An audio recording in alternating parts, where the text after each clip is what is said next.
দুশমনরা পর্যন্ত তার কোনো দোষ ধরতে পারে নাই।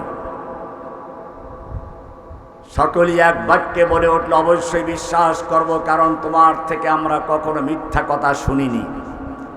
এবারে সেই যুবক মুহাম্মদ সাল্লাল্লাহু আলাইহি ওয়াসাল্লাম বলছেন, ওহে মক্কার নেতারা, লাউ কুলতুম কালিমাতান ওয়াহিদাতান তামলিকুনা বিহাল আরব ওয়া তাদিনু লাকুমুল আজম আবিল জিজিয়া।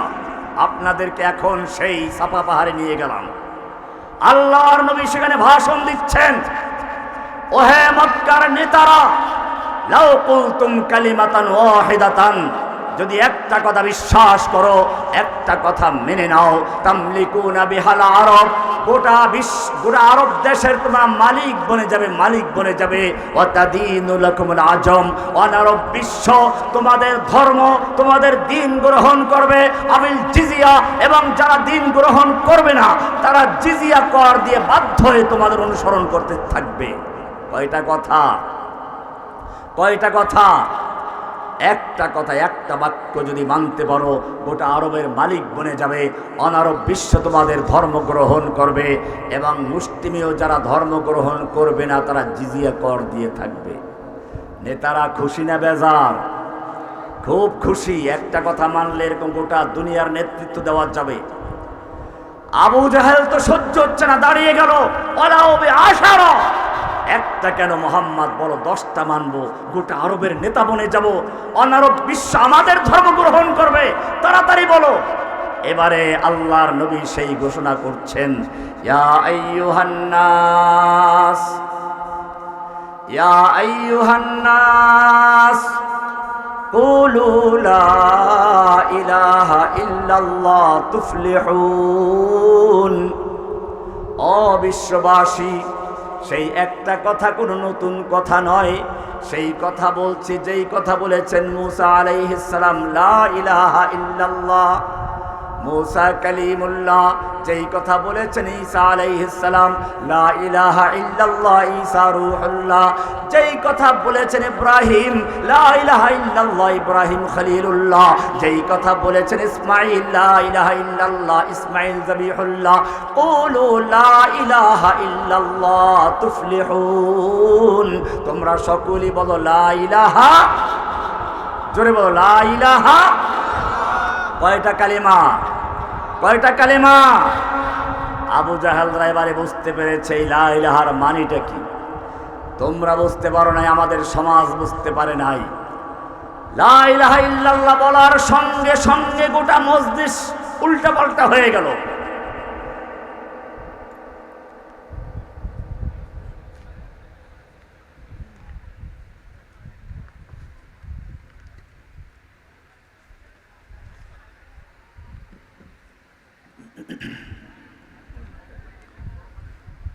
আসসালামু আলাইকুম ওয়া রাহমাতুল্লাহি ওয়া বারাকাতুহু।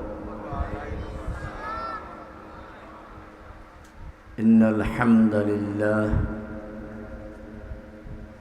والصلاة والسلام على رسول الله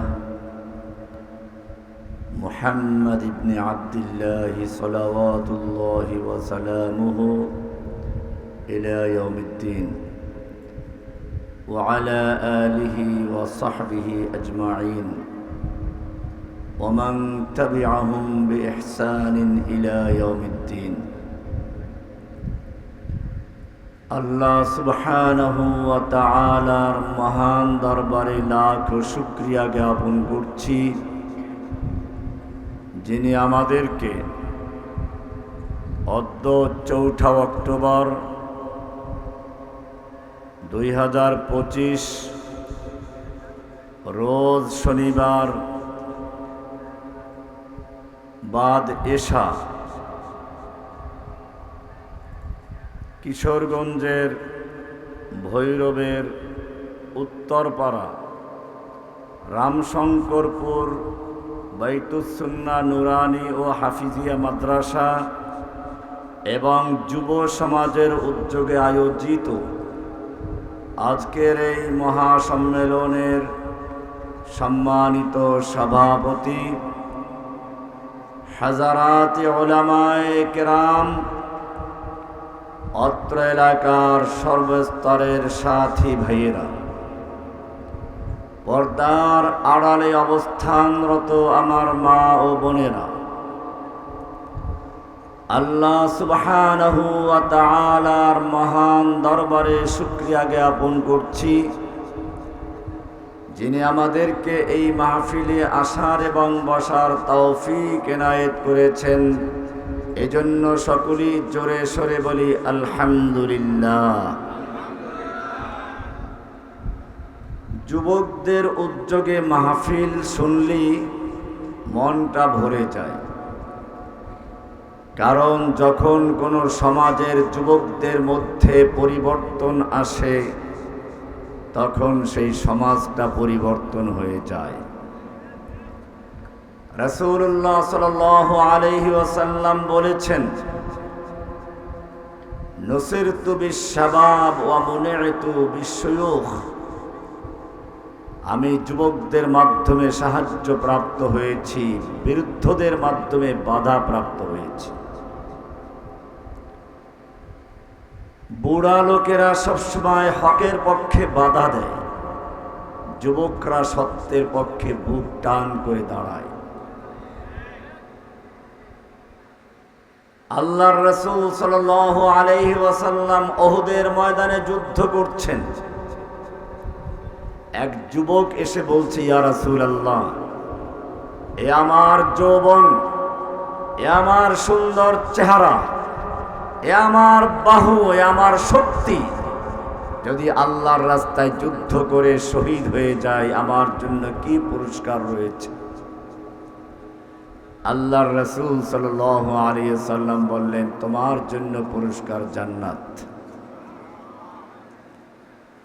কোরআনের সূরা তাওবা 9 নম্বর সূরার 111 নম্বর আয়াত, ইন্নাল্লাহা ইশতারা মিনাল মুমিনিনা আনফুসাহুম ওয়া আমওয়ালাহুম বিআন্না লাহুমুল জান্নাহ, নিশ্চয়ই আল্লাহ রাব্বুল আলামিন মুমিনদের থেকে তাদের জান এবং মাল ক্রয় করেছেন জান্নাতের বিনিময়ে। কিসের বিনিময়ে? একটা জিনিস বেচা কিনা করতে হলে কয়টা জিনিস লাগে জানেন? 4টা জিনিস। কয়টা জিনিস? বেচা কিনা করতে হলে কয়টা জিনিস লাগে? 4টা। 1 নম্বর হলো বায়ে, বিক্রেতা। 2 নম্বর হচ্ছে ক্রেতা, মুশতারি। 3 নম্বর হচ্ছে পণ্য, মাল। 4 নম্বর হচ্ছে মূল্য। কয়টা হলো? কয়টা? কে বলতে পারবে? দাঁড়াও একজন। বেচা কিনা করার জন্য কয়টা জিনিস প্রয়োজন আমি এখন বললাম, কে বলতে পারবে? দাঁড়াও।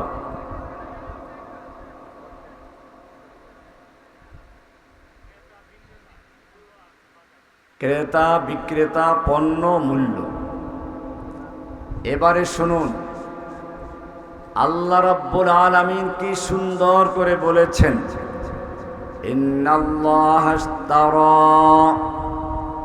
নিশ্চয়ই আল্লাহ রাব্বুল আলামিন ক্রয় করে নিয়েছেন। ক্রেতা হচ্ছেন কে?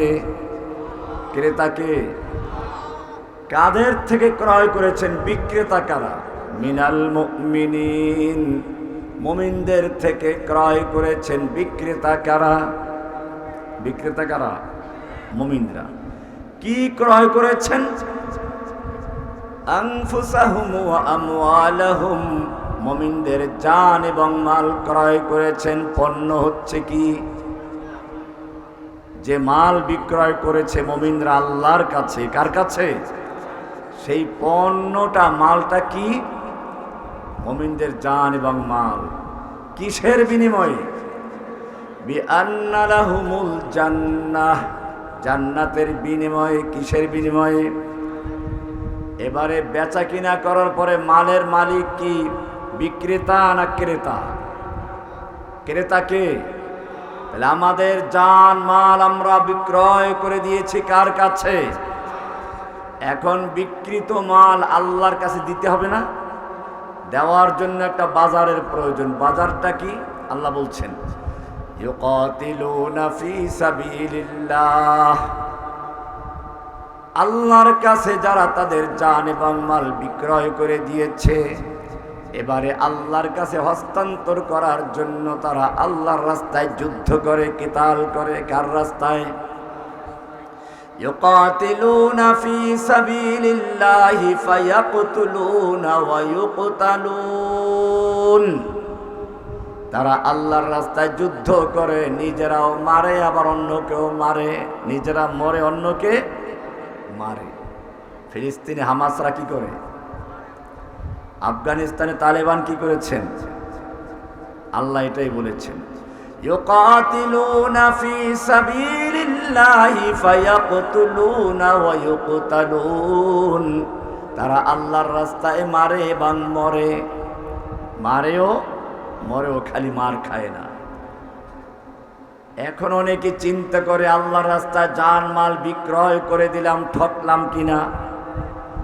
মানুষ জমি কিনতে গেলে চিন্তা করে জমিটায় ভেজাল আছে কিনা, সেজন্য যাচাই করে 3টা দলিল। কয়টা দলিল? কয়টা দলিল?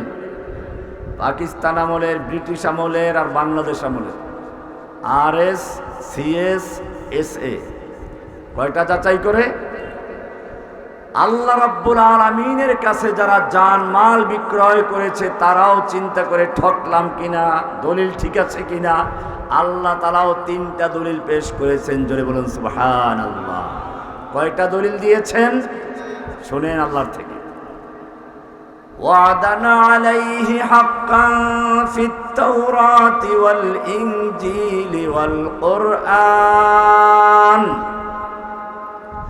আল্লাহ রাব্বুল আলামিন মুমিনদের জান এবং মাল ক্রয় করেছেন জান্নাতের বিনিময়ে। এই জন্য জান্নাত দেওয়ার তার ওয়াদা, এই ওয়াদা করেছেন তাওরাতে, মানে ব্রিটিশ আমল। কোন আমল?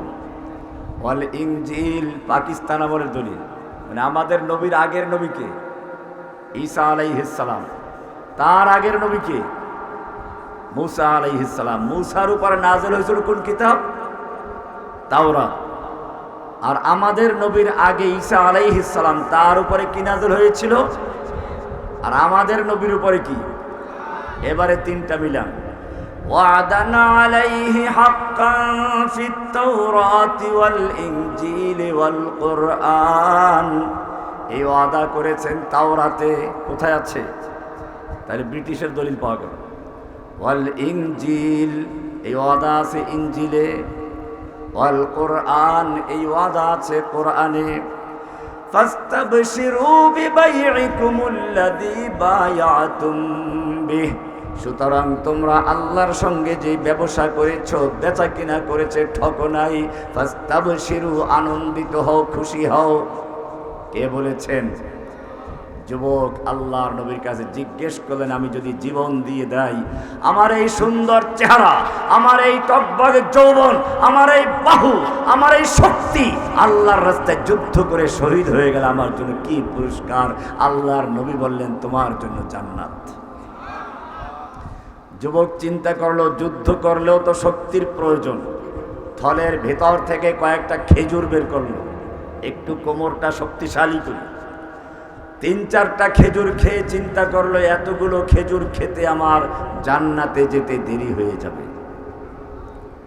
যুবকরা ভালো করে চিন্তা করো, কি বিশ্বাস! এই কয়টা সব খেজুর যদি খেতে আমি সময় নেই, তো আমার জান্নাতে যেতে অনেক দেরি হয়ে যাবে। খেজুরগুলো ছুঁড়ে মারলেন, তলোয়ার হাতে নিয়ে যুদ্ধের ময়দানে ঝাঁপিয়ে পড়লেন। যেদিকে যাচ্ছে লাশের স্তূপ করে ফেলছে। যুদ্ধ করতে করতে কাফেরদের ভিড়ের ভিতরে ঢুকে পড়েছে। পূর্ণিমার চাঁদ যেরকম কালো মেঘের ভিতরে ঢুকে যায়, ঠিক সেরকম ভাবে যুবক যুদ্ধ করতে করতে কাফেরদের ভিড়ের ভিতরে ঢুকে পড়েছে। সাহাবায়ে কেরাম বললেন, যুবক তুমি তো কাফেরদের ভিতরে চলে গেছো, ফিরে আসো। যুবক তাকালো, ঠোঁটে মুচকি হাসি, চেহারায় রক্ত, আনন্দে উদ্ভাসিত, আর বলছে, আমাকে যেতে দাও, আমি উহুদের পাহাড়ের দিক থেকে থেকে আমার নাকের ভিতরে জান্নাতের সুগন্ধ পাচ্ছি। যুদ্ধ করতে করতে শহীদ হয়ে গেলেন যুবক। তো শাহীন হ্যায় পরওয়াজ হ্যায় কাম তেরা। হে যুবক, তুমি হচ্ছ সেই আকাশের বাজ পাখি সমতুল্য যে বাতাসের তালে তালে উড়তে চলতে থাকে। তেরে সামনে आसमां और भी है। ইব্রাহিম আলাইহিস সালাম এক যুবক, এমন এক ঘরে জন্মগ্রহণ করেছেন যার বাবা খড়কুটা দিয়ে মূর্তি তৈরি করে পাছার ভিতরে লাঠি ঢুকাইয়া তারপর দাঁড় করাই রাখে। বোঝেন না কি বলছি? মূর্তি দাঁড়ায় কেমনে? খড়কুটা দিয়ে তৈরি করে মাটি দিয়ে তারপরে প্রলেপ দেয়, এরপরে রং চং করাইয়া তারপরে পিছনে একটা লাঠি ঢুকাইয়া দাঁড় করাই রাখে। এই তো নাকি? ওনার বাবা এই মূর্তি তৈরি করেন, বাজারে বিক্রিও করেন, আবার এইটা বিক্রি করে খায়, আবার এইটা দিয়ে পয়সা কামাই করে, ইবাদতও করে। ইব্রাহিম আলাইহিস সালাম চিন্তা করলেন এইটা তো আমাদের আল্লাহ হতে পারে না। চিন্তায় পড়ে গেলেন। মাঝে মধ্যে মূর্তির সামনে দামি দামি খাবার থাকে, চিন্তা করেন ওই মূর্তি তো খায় না, আমি একটু খেয়ে কমাইয়ে দেই। কিন্তু দারোয়ানরা ওখানে দাঁড়াই থাকে, খাইতে দেয় না, রাগ ওঠে তার। মাঝে মধ্যে মাছি এসে খেয়ে চলে যায়, মাছি ফিরিতে পারে না।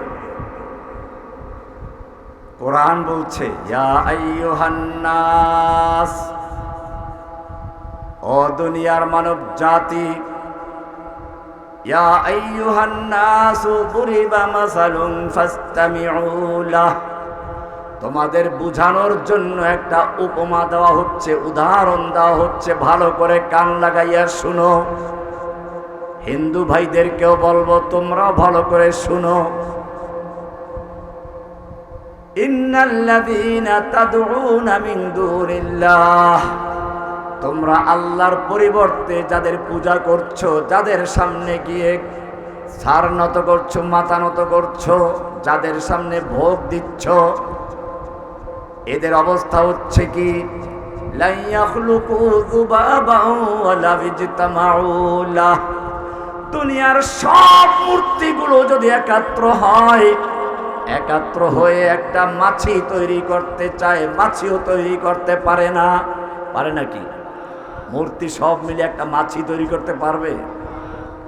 কোরআন কি সুন্দর করে বলছে ওয়ালা ইজতামাউ লাহ, দুনিয়ার সব মূর্তি যদি একাত্র হয়ে চেষ্টা করে একটা মাছি তৈরি করার জন্য, তাও পারবে না।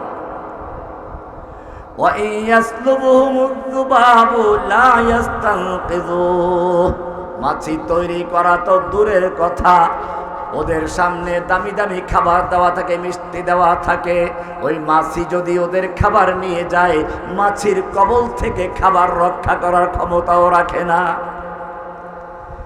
এইরকম এক সমাজে তিনি জন্মগ্রহণ করে চিন্তায় পড়ে গেলেন, আসলে আমার আল্লাহকে এই সব দেবদেবী মূর্তি যা আমাদের লোকেরা হাতে তৈরি করে খড়কুটা দিয়ে, এরপরে কয়েকদিন পূজা করে আবার পানিতে চুবিয়ে ভেঙে দেয়, এই তো আমার আল্লাহ হতে পারে না।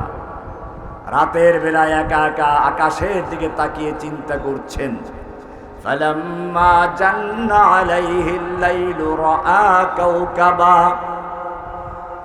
গভীর রাতের সময় চিন্তা করতে করতে আকাশে যখন জল নক্ষত্র দেখতে পেলেন, তারকা দেখতে পেলেন, মনে মনে ভাবলেন এই তারকাই হচ্ছে আমার রব, এগুলোই সত্যিকার আমার দেবতা।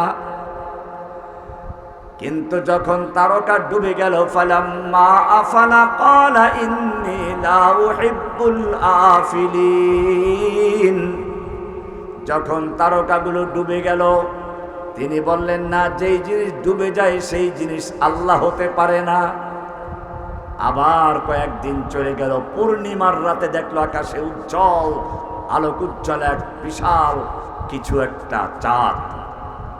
এবারে মনে করলেন এই চাঁদটাই হচ্ছে রব। কিন্তু কয়েকদিন পর দেখে আস্তে আস্তে ছোট হতে হতে চিকন হয়ে গেল, হাত্তা আদা কাল উরজুনিল কাদিম, শুকনো খেজুরের ডালের মতো চিকন হয়ে গেল। এরপরে অমাবস্যা আসলো, চাঁদের কোনো খবর নেই। ইব্রাহিম আলাইহিস সালাম এবারে বুঝতে পারলেন চাঁদও আমার রব নয়, তাহলে রবটা কে? ফালাম্মা রা'a আশ-শামসা বাযিগাতান ক্বালা হাযা রাব্বি হাযা আকবার। যখন দিনের বেলায় লক্ষ্য করলেন কি বড় এক সূর্য পুরা দুনিয়াকে আলোকিত করে দিয়েছে, এইটাই আমার রব, এটা সবচেয়ে বড়। কিন্তু রাত্রে যখন অন্ধকারে হারিয়ে গেল, যখন সূর্যটাও ডুবে গেল, ফালাম্মা আফালা ক্বালা ইয়া কওমি ইন্নী বারিউম মিম্মা তুশরিকুন। স্পষ্ট বললেন, হে আমার জাতি, যারা মূর্তি তৈরি করছো খড়কুটা দিয়ে, যারা মাটি দিয়ে লেপ দিয়ে মূর্তি তৈরি করছো, এইগুলো আমি বুঝি না, এইগুলো আমাদের রব হতে পারে না। ইন্নী ওয়াজ্জাহতু ওয়াজহিয়া লিল্লাযী, চন্দ্র সূর্য গ্রহ নক্ষত্র কোনো মানুষ কিংবা দেবদেবী আমাদের আল্লাহ হতে পারে না।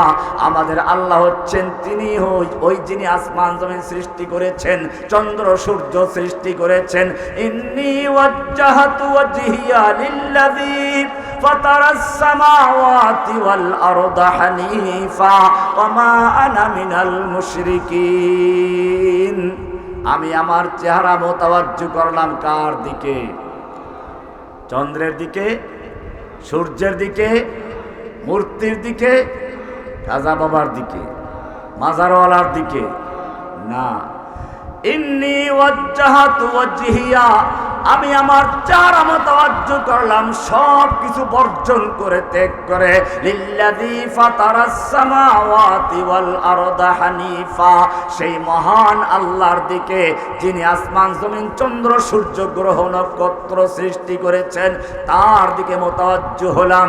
হানিফান, হানিফ মানে হচ্ছে মাইলান আন জামিইল বুতলান ইলাল হক্কে, সকল বাতিলকে বর্জন করে সব কিছু উৎখাত করে দিয়ে শুধু একজন আল্লাহর উপর ঈমান রাখা নাম হচ্ছে হানিফান। এরপরে বলছেন ওয়া মা আনা মিনাল মুশরিকিন, আমি মুশরিকদের অন্তর্ভুক্ত নই। আল্লাহর ইবাদত করবে আবার মূর্তির সামনে গিয়েও দাঁড়াবে, এটা আমি পছন্দ করি না। এখন তো বর্তমানে ইব্রাহিমের সন্তান দাবি করে, মিল্লাতে ইব্রাহিম দাবি করে, আবার মূর্তি পূজার সামনে গিয়েও সুন্দর করে প্রশংসা করে। আমি মূর্তি পূজক হিন্দু ভাইদের জন্য বলছি না, হিন্দুরা তাদের ধর্ম পূজা করবে, যা করবে করবে, প্রত্যেকের আলাদা আলাদা দিন আছে, এটা মনে রাখবেন। ইসলাম সব মানুষের সম্মান দেয়। কোরআনে কি সুন্দর করে বলেছে, ওয়ালাকাদ কাররামনা বানি আদম, আমি বনি আদমকে সম্মানিত করেছি।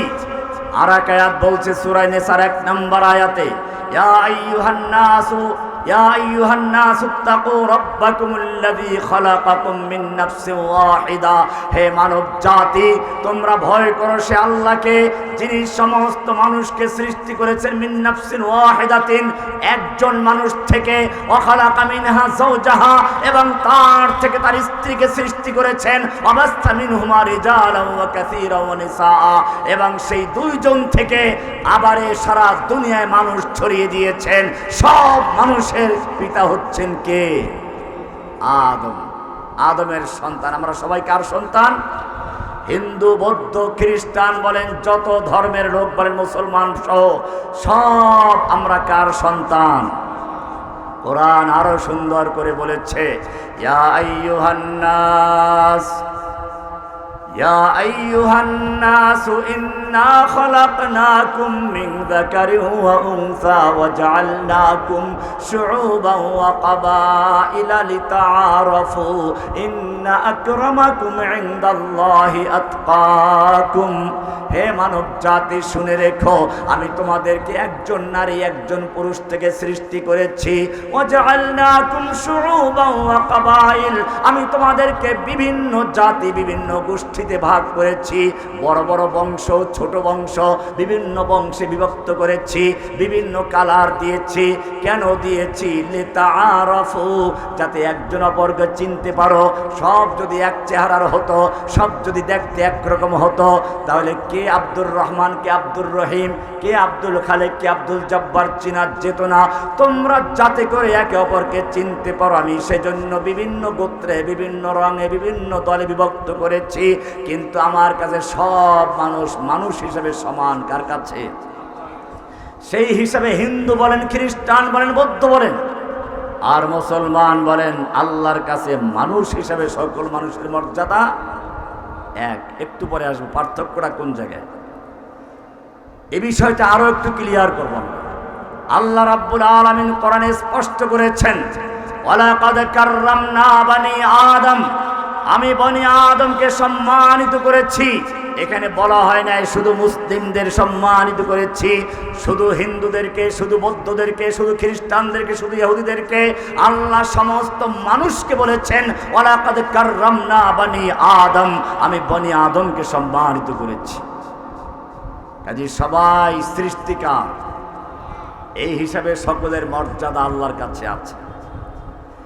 আমরা দেখব ফেরাউন একজন কত বড় কাট্টা কাফের জানেন? মূসা আলাইহিস সালাম যখন ফেরাউনের কাছে গিয়ে দাওয়াত দিলেন রবের প্রতি ঈমান আনো, রব, ফেরাউন বলল আমি তো রব, তোমার রবটা আবার কি? কোরআন বলছে ফাহাশারা ফানাদা ফাকালা আনা রাব্বুকুমুল আ'লা। ফেরাউন মূসা আলাইহিস সালাম যখন রবের প্রতি ঈমান আনার জন্য দাওয়াত দিলেন, ফেরাউন তার দেশের সমস্ত মানুষকে একটা বড় মাঠে জড়ো করলো।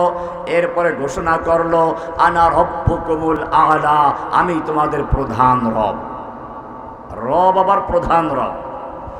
শুধু রব দাবি করে ক্ষান্ত হয় নাই, এরপরে আরো দাবি করছে কি, মা আলিমতু মিন ইলাহিন গায়রি, ঘোষণা করলো আমি ছাড়া তোমাদের আর কোনো আল্লাহ বলে আছে আমার জানা নেই। কে বলছে? ফেরাউন। আমি ছাড়া তোমাদের আর কোনো আল্লাহ আছে এটা আমি বিশ্বাস করি না।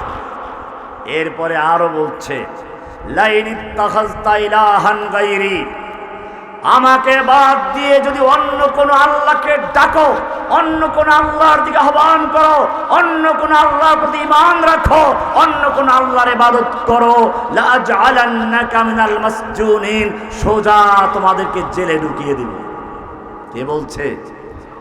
ফেরাউনরা যুগে যুগে মুসাদেরকে জেলেই ঢুকায়। কি ঢুকায়? দেখেন না আমাদের দেশের এক লেডি ফেরাউন আমাদের সবাইকে জেলে ঢুকিয়েছিল। দাড়ি কাঁচা ছিল যখন জেলে ঢুকেছি, এখন কাঁচা আছে? সব পেকে গেছে। এক যুগ, কতদিন? এক যুগ পর্যন্ত ফেরাউনের কারাগারে ছিলাম। তবে লেডি ফেরাউন। কোন ফেরাউন? দুই ফেরাউনের চরিত্র একই। কোরআন বলছে এই ফেরাউন এত মারাত্মক কাফের, সেই ফেরাউনের কাছে দাওয়াত দেওয়ার জন্য পাঠাচ্ছেন মূসা এবং হারুনকে। কাকে? কোরআনের সবচেয়ে বেশি আলোচিত নবীকে, মূসা আলাইহিস সালাম। তার নাম যতবার এসেছে এতবার আর কারো নাম আসে নাই। এইরকম একজন জাদ্রেল নবীকে পাঠাচ্ছেন ফেরাউনের কাছে। তার সঙ্গে আবার আরো একজন নবী হারুন আলাইহিস সালাম, দুজনকে পাঠাচ্ছেন। তারপরেও আল্লাহ কি বলছেন শুনুন ভালো করে, যারা দাওয়াতি কাজ করেন। ইযহাবা ইলা ফিরআউনা ইন্নাহু তাগা, ও মূসা এবং হারুন তোমরা দুজন ফিরআউনের কাছে যাও। ইন্নাহু তাগা, ফিরআউন নিজে আল্লাহ দাবি করে, তার কাজ ছিল সে আল্লাহর গোলাম, আল্লাহর বান্দা। গোলামের দায়িত্ব বাদ দিয়ে, গোলামি বাদ দিয়ে সে নিজে আল্লাহর আসন দখল করে বসে আছে, আল্লাহ দাবি করে বসে আছে। তগা, সে সীমা অতিক্রম করেছে। সীমা অতিক্রম করেছে। কিসের সীমা? সে দাসত্বের সীমা অতিক্রম করে মাবুদের সীমায় গিয়ে বসে পড়েছে। আনা রব্বুকুমুল আ'লা, তার কাছে যাও, গিয়ে কি করো? তাকে গালিগালাজ করো নাকি? কঠোর ভাষা ব্যবহার করো না। কোরআন বলছে ইযহাবা ইলা ফিরআউনা ইন্নাহু তাগা ফাকুলা লাহু কাওলাল লাইয়িনা। তোমরা দুজন ফিরআউনের কাছে গিয়ে নম্রভাবে কথা বলো, নরমভাবে কথা বলো, নরমভাবে। বোঝা গেল মানুষ হিসাবে প্রত্যেকের চেয়ে সম্মান আছে। আমরা এখানে ভুল করি, দাওয়াত দেওয়ার ক্ষেত্রে আমরা ভুল করে বসি। কিছু বিষয় আমরা বলবো সামনে ইনশাআল্লাহ, এটা দাওয়াতের কাজ। আল্লাহর রাসূল সাল্লাল্লাহু আলাইহি ওয়াসাল্লামকে আল্লাহ বলছেন, কি বলছেন? ফাবিমা রাহমাতিম মিনাল্লাহি লিনতা লাহুম। আপনি আল্লাহর রহমতে, আপনার প্রতি আল্লাহর করুণা আছে, তাই বলে আপনি নরম হয়েছেন, আপনি নম্র ভাষায় কথা বলেন, আপনার হৃদয়টা নরম। ওয়ালাউ কুনতা ফাজ্জান গলিজাল কলবে, আপনি যদি কঠোর ভাষী হতেন এবং কঠোর হৃদয়ের অধিকারী হতেন, লানফাদ্দু মিন হাওলিক, তাহলে বিভিন্ন জায়গার থেকে মৌমাছির মতো যেরকম লোকেরা আপনার কাছে বসে আপনার প্রতি ঈমান আনছে, এরকমটা হতো না। লানফাদ্দু মিন হাওলিক, ইনফাদ্দা মানে হচ্ছে শুকনো গাছের পাতা যেরকম বাতাস পেলে ঝরে পড়ে যায়, লানফাদ্দু মিন হাওলিক। যদি আপনি কঠোর ভাষী এবং কঠোর মনের অধিকারী হতেন, আপনার কাছের থেকে লোকেরা ওই গাছের পাতা যেরকম ঝরে পড়ে সব ঝরে পড়ে চলে যেত, আপনার কাছে কেউ আসতো না। আল্লাহর নবীকে বলা হচ্ছে, এটাই হচ্ছে দাওয়াতের ভাষা। আমরা দাঈ এবং মুজাহিদ ভিন্ন করে ফেলি না, একাকার করে ফেলি। আল্লাহর নবী সেভাবে মক্কায় দাওয়াতের কাজ শুরু করলেন, যেভাবে ইব্রাহিম আলাইহিস সালামের সমাজে মূর্তি তার বাবা নিজে তৈরি করছে, ঠিক এরকম ভাবে আল্লাহর নবী যেই পরিবেশে আসলেন সেখানেও মক্কার খানায়ে কাবা সহ আশপাশে 360টা মূর্তি দাঁড়িয়ে আছে। কয়টা মূর্তি? আবার সেই মূর্তিগুলো কাদের? ইব্রাহিম আলাইহিস সালামের নামে মূর্তি, ইসমাইল আলাইহিস সালামের নামে মূর্তি। খানায়ে কাবার ভিতরে সবচেয়ে বড় মূর্তি যেটা ছিল, এটা ছিল ইব্রাহিম আলাইহিস সালামের মূর্তি। এজন্য মনে রাখবেন, মূর্তি পূজা। আল্লাহর নবী মক্কায় দাওয়াত দেওয়া শুরু করলেন, 3 বছর গোপনে দাওয়াত দিলেন। আল্লাহর পক্ষ থেকে হুকুম চলে আসলো, ফাসদা বিমা তুমার, হে নবী এখন থেকে আর গোপনে নয়, প্রকাশ্যে। আল্লাহর হুকুম পেয়ে আল্লাহর নবী সকালবেলা গিয়ে সাফা পাহাড়ে উঠলেন। আরবের নিয়ম ছিল, গুরুত্বপূর্ণ কোনো কথা ঘোষণা দিতে হলে সকালবেলা গিয়ে পাহাড়ে উঠত, লুঙ্গিটা খুলে মাথার উপরে ঘুরাইতো আর বলতো ইয়া সাবাহা। তাহলে মানুষ মনে করত গুরুত্বপূর্ণ কোনো সংবাদ আছে, সব জড়ো হয়ে যেত। তবে আল্লাহর নবী ল্যাংটা হন নাই, খবরদার। আমাদের দেশে কেউ ল্যাংটা হলে মনে করে ভিতরে মাল আছে। দোষ নেই, ল্যাংটার কমি দোষ দিচ্ছে না, ও রোগী মানুষ, পাগল মানুষ। কিন্তু ওই বেটা তো বলছে ল্যাংটা হয়ে দেখাচ্ছে আমার ভিতরে কোনো মাল নাই, তারপরও গিয়ে পূজা করে। আল্লাহর নবী জীবনে ল্যাংটা হন নাই, খেয়াল রাখবেন। আল্লাহর নবী কখনো অপরিষ্কার থাকেন নাই। আল্লাহর নবী এত আতর সুগন্ধি ব্যবহার করতেন, রাস্তা দিয়ে চলে গেলে সাহাবায়ে কেরাম বুঝতে পারতেন এই রাস্তা দিয়ে আমার নবী চলে গেছেন।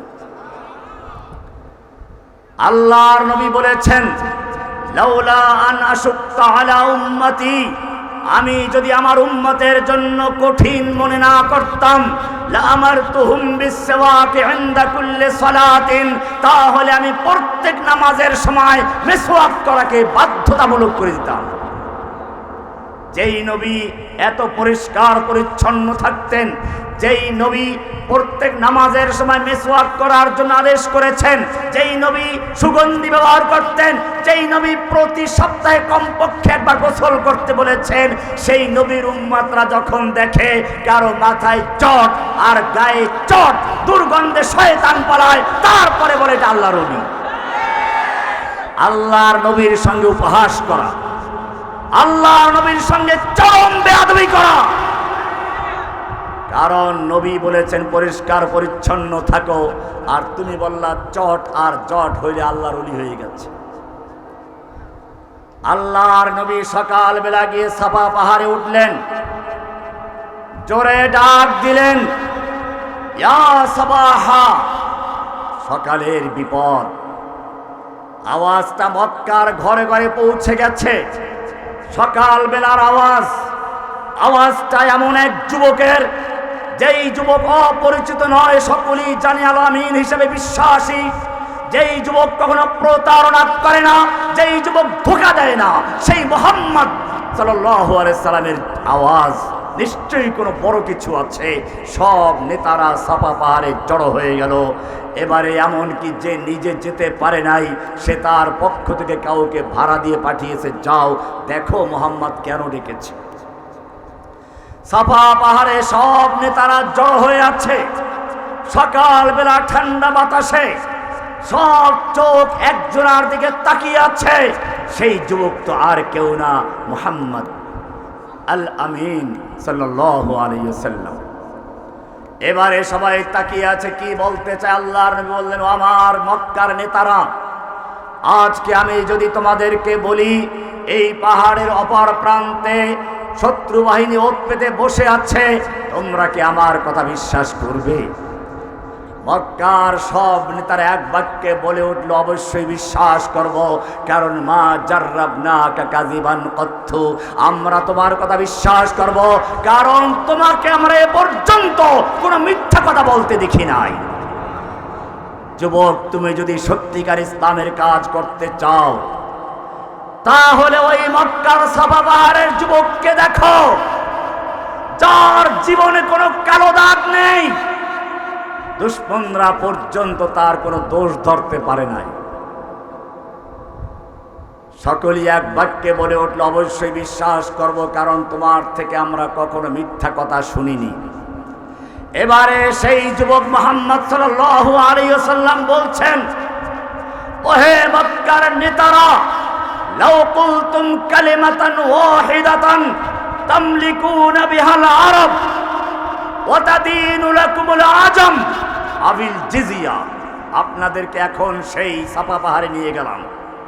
আল্লাহর নবী সেখানে ভাষণ দিচ্ছেন, ওহে মক্কার নেতারা, লাউ কুলতুম কালিমাতান ওয়াহিদাতান, যদি একটা কথা বিশ্বাস করো, একটা কথা মেনে নাও, তামলিকুনা বিহাল আরব, গোটা আরব দেশের তোমরা মালিক বনে যাবে, মালিক বনে যাবে। ওয়াতাদিনু লাকুমুল আজম, অনারব বিশ্ব তোমাদের ধর্ম, তোমাদের দিন গ্রহণ করবে, আবিল জিজিয়া, এবং যারা দিন গ্রহণ করবে না তারা জিজিয়া কর দিয়ে বাধ্য হয়ে তোমাদের অনুসরণ করতে থাকবে। কয়টা কথা, কয়টা কথা? একটা কথা, একটা বাক্য যদি মানতে পারো, গোটা আরবের মালিক বনে যাবে, অনারব বিশ্ব তোমাদের ধর্ম গ্রহণ করবে, এবং মুসলিমীয় যারা ধর্ম গ্রহণ করবে না তারা জিজিয়া কর দিয়ে থাকবে। নেতারা খুশি না বেজার? খুব খুশি। একটা কথা মানলে এরকম গোটা দুনিয়ার নেতৃত্ব দেওয়া যাবে। আবু জাহেল তো সহ্য হচ্ছে না, দাঁড়িয়ে গেল, ওয়ালাউবি আশারা, একটা কেন মুহাম্মদ, বলো 10টা মানবো, গোটা আরবের নেতা বনে যাব, অনারব বিশ্ব আমাদের ধর্ম গ্রহণ করবে, তাড়াতাড়ি বলো। এবারে আল্লাহর নবী সেই ঘোষণা করছেন, ইয়া আইয়ুহান নাস, ইয়া আইয়ুহান নাস, কুলু লা ইলাহা ইল্লাল্লাহ তুফলিহুন। ও বিশ্ববাসী, সেই একটা কথা কোনো নতুন কথা নয়, সেই কথা বলছি যেই কথা বলেছেন মূসা আলাইহিস সালাম, লা ইলাহা ইল্লাল্লাহ। মূসা কালিমুল্লাহ যেই কথা বলেছেন ঈসা আলাইহিস সালাম, লা ইলাহা ইল্লাল্লাহ। ঈসা রূহুল্লাহ যেই কথা বলেছেন ইব্রাহিম, লা ইলাহা ইল্লাল্লাহ। ইব্রাহিম খলিলুল্লাহ যেই কথা বলেছেন ইসমাঈল, লা ইলাহা ইল্লাল্লাহ। ইসমাঈল যাবিহুল্লাহ। কুলু লা ইলাহা ইল্লাল্লাহ তুফলিহুন। তোমরা সকলেই বলো লা ইলাহা, জোরে বলো লা ইলাহা। কয়টা কালিমা, কয়টা কালিমা? আবু জাহেলরা এবারে বুঝতে পেরেছে এই লা ইলাহার মানেটা কি। তোমরা বুঝতে পারো নাই, আমাদের সমাজ বুঝতে পারে নাই। লা ইলাহা ইল্লাল্লাহ বলার সঙ্গে সঙ্গে গোটা মজলিস উল্টা পাল্টা হয়ে গেল। আবু লাহাব আল্লাহর নবীর জন্মের খবর শুনে এই চাচা এত খুশি হয়েছিল, যেই দাসী আল্লাহর নবী তার দুধ পান করেছিল, আবু লাহাবের দাসী সুয়াইবা, তাকে আঙ্গুলের ইশারায় আজাদ করে দিয়েছিল। এই আবু লাহাব আল্লাহর নবী যেদিন মিশন ঘোষণা করলেন, দুহাত উঁচু করে নবীকে মারতে উদ্যত হলো, গোটা মজলিস লন্ডভন্ড করে দিল, নবীর পক্ষে একটা লোক কথা বলার সাহস করল না। কি ছিল সেই কালিমা? আবু জাহেলরা বুঝতে পেরেছে, ইয়া আইয়ুহান নাস কুলু লা ইলাহা ইল্লাল্লাহ। ও ভৈরবের মানুষ, ভালো করে শুনে রেখো, তোমরা মুসলমান তো দাবি করো, কিন্তু জেনে রাখো আবু জাহেলরা যেরকম বুঝেছে তুমি সেই রকম বুঝছো কিনা চিন্তা করে দেখো। আবু জাহেল আবু লাহাবরা বুঝতে পেরেছে লা ইলাহার মানে হচ্ছে লা মানে নেই, লা মানে কি, লা মানে কি নাই, ইলাহ মানে কি কোন মাবুদ যার আনুগত্য করা যায়, যার নামে সেজদা করা যায়, যার নামে মান্যত করা যায়, যার নামে পশু জবাই করা যায়, যার নামের উপর সেজদা করা যায়, যার হুকুম পালন করা যায় ব্যক্তি জীবনে, পারিবারিক জীবনে, সামাজিক জীবনে, রাষ্ট্রীয় জীবনে, আন্তর্জাতিক জীবনে, যার হুকুম মানতে হয় তার নাম ইলাহ। তার নাম কি? লা ইলাহার মানে হচ্ছে কারো কোনো হুকুম চলবে না, আল্লাহ ছাড়া কারো আইন চলবে না, ব্যক্তি জীবনে না, সামাজিক জীবনে না, রাষ্ট্রীয় জীবনে না, আন্তর্জাতিক জীবনে না। লা ইলাহার মানে হচ্ছে আল্লাহ ছাড়া কারো সামনে মাথা নত করা যাবে না, মাজারের সামনেও মাথা নত করা যাবে না। যাবে না কি? লা ইলাহার মানে এটাই। মুসলমান ভালো করে চিন্তা করে দেখো, তুমি যত রকম নামাজ পড়ো সব নামাজে রুকু সেজদা করা ফরজ। ফজরের নামাজ পড়ো, রুকু সেজদা করো। জোহরের নামাজ পড়ো, রুকু সেজদা করো। আসরের নামাজ পড়ো, রুকু সেজদা করো। জুমার নামাজ পড়ো, রুকু সেজদা করো। ঈদের নামাজ পড়ো, রুকু সেজদা করো। কিন্তু খবরদার খবরদার, নামাজটা যদি জানাজার নামাজ হয় তুই রুকু করতে পারবি না, সেজদাও করতে পারবি না। জানাজার নামাজের রুকু সেজদা আছে? ভৈরবী আছে নাকি? কোন জায়গায় নাই। কেন নাই? সব নামাজের রুকু সেজদা করা ফরজ, না করলে তোর নামাজটা হবে না। কিন্তু জানাজার নামাজে তুই রুকু করতে পারবি না, সেজদাও করতে পারবি না। কারণটা কি? কারণ আর কিছুই না, অন্য নামাজে তোর সামনে কোনো লাশ নাই, জানাজার নামাজে তোর সামনে একটা লাশ আছে, লাশ। এখন যদি আল্লাহর জন্য কেউ সেজদা করে, রুকু করে, ওই মাজার পূজারী, পীর পূজারী বলবে এই তো বুজুর্গকে সম্মান করা হলো, সম্মানের সেজদা করা হলো। বিভ্রান্ত করবে, ধোঁকা দিবে, মানুষের সাথে প্রতারণা করবে। আল্লাহ সুবহানাহু ওয়া তাআলা সেজন্য বললেন আমার সেজদা পর্যন্ত আমি মাফ করে দিলাম, জানাজার নামাজ থেকে নিজের পাওনা রুকু সেজদা বাতিল করে দিলাম, যাতে কোনো ব্যক্তি আমার বান্দাদেরকে বিভ্রান্ত করতে না পারে। সেজদা করব কাকে? যদি বুজুর্গকে সেজদা করা যেত, সবচেয়ে ভালো সময় ছিল জানাজার সময়, ঠিক কিনা? একেবারে বুজুর্গ সামনে আছে, মাঝখানে কোনো হোগলা নাই, বাঁশ নাই, মাটি নাই, পর্দা নাই, নাই নাই কিছু নাই, একেবারে 1.5 গজ 2 গজ সামনে। সেই সময় তুমি তার সামনে সেজদা করতে পারলে না, রুকু করতে পারলে না। লাশটা যখন কবরে চলে গেল, তোমার মাঝে তার মাঝে পর্দা পড়ে গেল, মাটি চলে আসলো, হোগলা চলে আসলো, বাঁশ চলে আসলো। এরপরে তোমাকে কোন পীরে মাজারে সেজদা করার জন্য হুকুম দিল? মাজারে সেজদা করা জায়েজ না হারাম? কোরআনের পরিষ্কার আয়াত রয়েছে, ومن آياته الليل والنهار والشمس والقمر لا تسجدوا للشمس ولا للقمر واسجدوا لله الذي خلقهن। আল্লাহ রাব্বুল আলামিন বলছেন চন্দ্র, সূর্য, গ্রহ, নক্ষত্র এই সবগুলো আল্লাহর সৃষ্টি, আল্লাহর নিদর্শন, আল্লাহর গোলাম, সবাই আল্লাহর হুকুম মানে।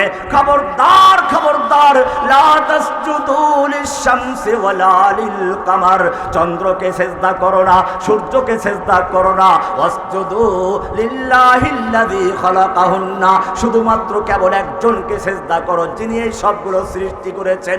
তিনি কে? লা ইলাহা, লা মানে নেই, ইলাহ মানে কোনো মাবুদ যাকে সেজদা করা যায়, লা ইলাহা নেই কোনো এমন ব্যক্তি যার কাছে প্রার্থনা করা যায়। প্রার্থনা করব কার কাছে? না মাজারওয়ালার কাছে, না কোনো পীর সাহেবের কাছে।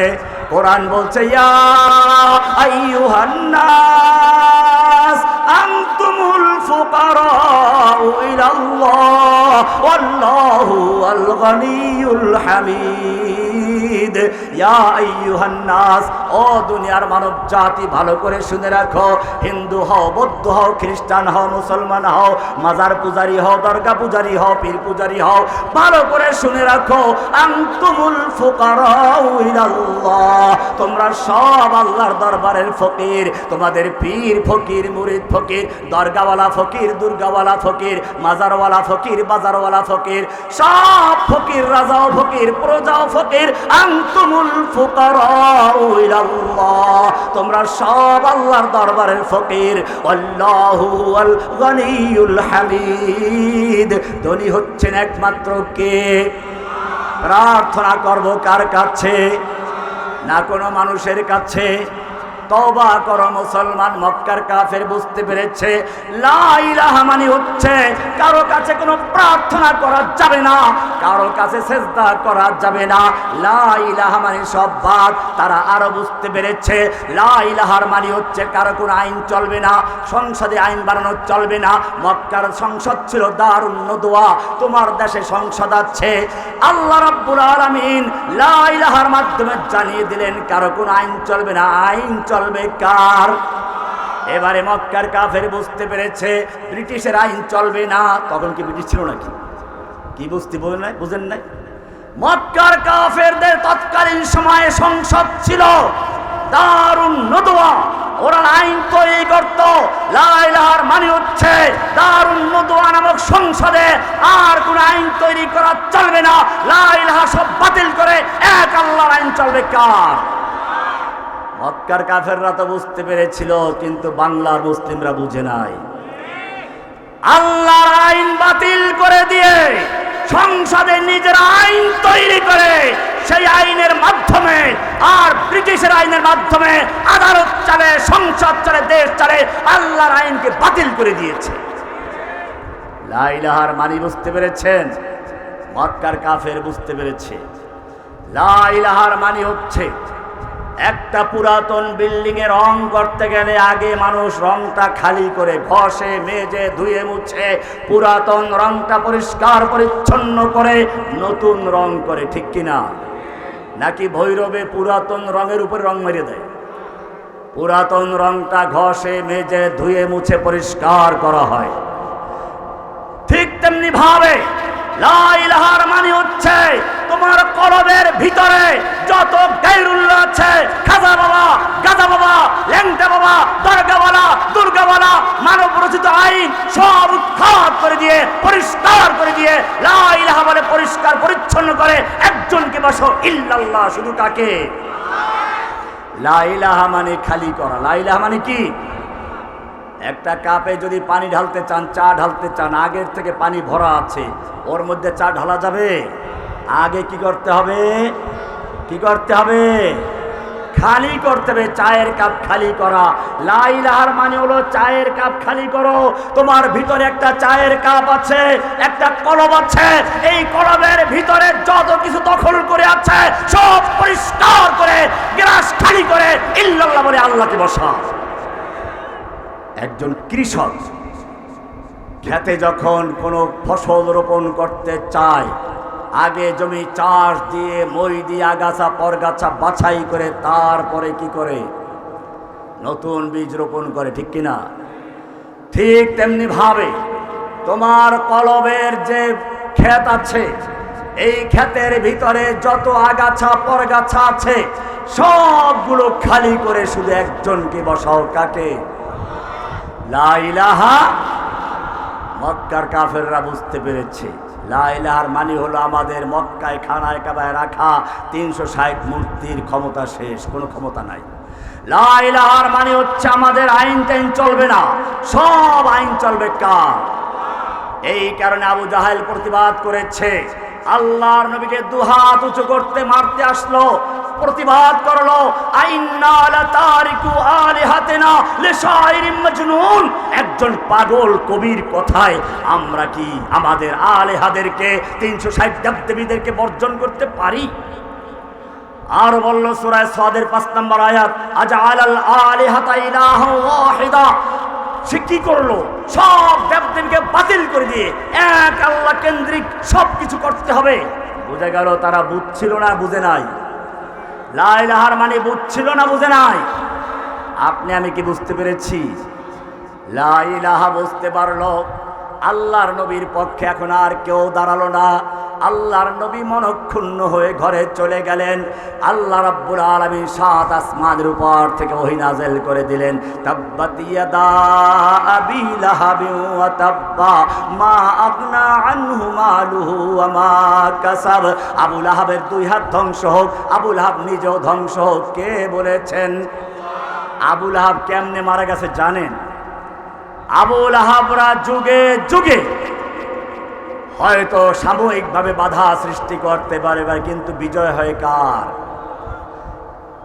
আল্লাহর নবী তাওহীদের দাওয়াত দিলেন।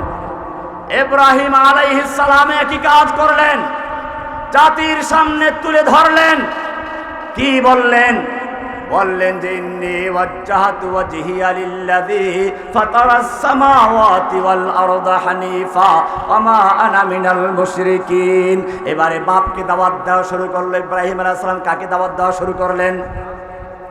তাওহীদের বুঝ এসে গেছে, এবারে দাওয়াত শুরু করো। কোত্থেকে শুরু করবা? নিজের ঘর থেকে, নিজের সন্তানকে, নিজের স্ত্রীকে, নিজের বাপকে, মাকে তাওহীদের দাওয়াত দাও।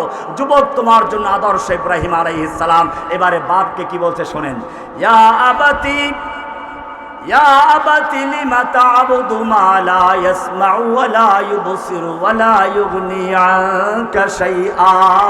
হে আমার আব্বা জান, তুমি কেন ইবাদত করছো, পূজা করছো এমন জিনিসের যা তোমার কোনো উপকার করতে পারে না, ক্ষতি করতে পারে না, যে তোমার কথা শুনতেও পারে না, এমন জিনিসের ইবাদত কেন করছো?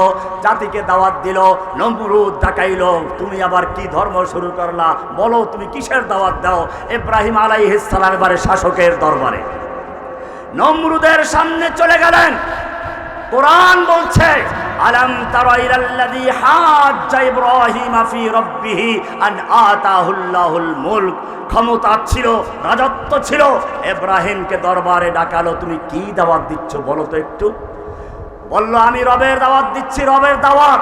তোমার রবের পাওয়ার কি বলো? ক্বালা রাব্বিয়াল্লাযী ইউহয়ী ওয়া ইউমীত। আমার রবের পাওয়ার হচ্ছে, আমার রব জীবিত করেন আবার মৃত্যু দেন। ও এই রব?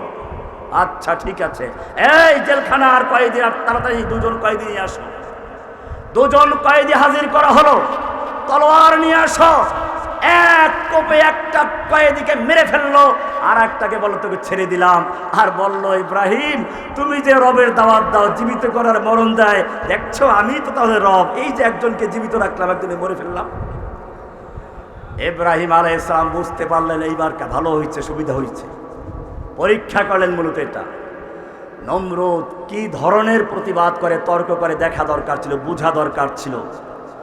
সে তার দাবির সঙ্গে প্রমাণ পেশ করে, বাস্তবায়ন করে দেখায়, এটা ভালো। এটা কি?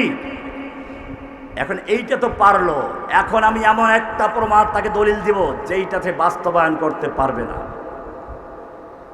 জীবিত করলো, মরণ দিল, জেলখানার থেকে 2 জন বন্দী এনে একজনকে ছেড়ে দিল, একজনকে মেরে ফেললো, আর বললো আমি তো জীবন দেই, আমি মরণ দেই। ঠিক আছে, এইবারে ইব্রাহিমের দ্বিতীয় উইকেট দাঁড় করলেন, মজবুত দাঁড় করালেন। কি বললেন? قال ربي الذي يحيي ويميت قال أنا أحيي وأميت قال فإن الله يأتي بالشمس من المشرق فأت بها من المغرب। এইবারে তাহলে শোনো, আমার রবের পরিচয় হচ্ছে তিনি প্রতিদিন সূর্যকে পূর্ব দিক থেকে উঠাইয়া পশ্চিম দিক থেকে ডুবায়। তুমি পারলে পশ্চিম দিক থেকে উঠাইয়া পূর্ব দিকে ডুবাও। এখন যদি বলে ফেরা নমরুদ আমি তো এটা করি, প্রতিদিন পূর্ব দিক থেকে পশ্চিম দিকে ডুবাই, আমিই করি, বলতে পারতো না? কিন্তু সেই ফাঁক তো বন্ধ হয়ে গেছে, কারণ সে তো আগে দেখাইছে করে। ওইটা না করলে সমস্যা ছিল না, যেহেতু সে বাস্তবায়ন করে দেখিয়েছে। এবারে ইব্রাহিম আলাইহিস সালাম এমন দলিল পেশ করলেন, তুমি পারলে পশ্চিম দিক থেকে সূর্য উদিত করে পূর্ব দিকে ডুবাও। এবারে আর তার জানলো যে বাস্তবায়ন করা সম্ভব না, সূর্য তার হুকুম মানবে না। কোরআন বলছে ফাবুহিতাল্লাযী কাফার, এবারে সেই কাফেরটা হতভম্ব হয়ে গেল, লাজবাব হয়ে গেল, আর কোনো জবাব নেই।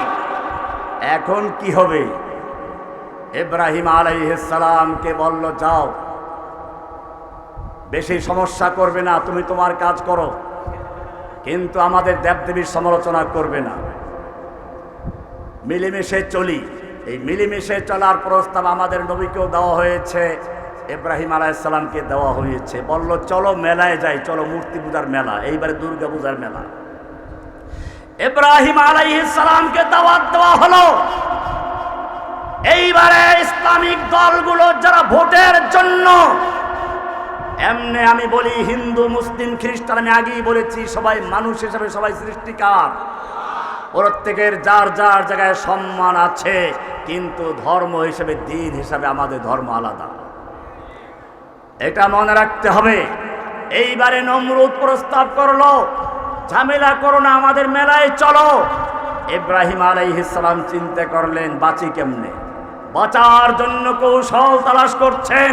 তুমি যাওয়ার জন্য বাহানা খুঁজো, আর আমার জাতির পিতা ইব্রাহিম আলাইহিস সালাম, যার মিল্লাত তুমি অনুসরণ করছো, মিল্লাত আবিকুম ইব্রাহিম, এই মিল্লাত ইসলাম, তোমাদের পিতা ইব্রাহিমের মিল্লাত, তিনি মূর্তি পূজায় যাওয়ার জন্য নয়, কেমনে ওদের খপ্পর থেকে বাঁচা যায় সেই জন্য তিনি আকাশের দিকে তাকালেন, কারণ ওরা তারকায় বিশ্বাসী ছিল।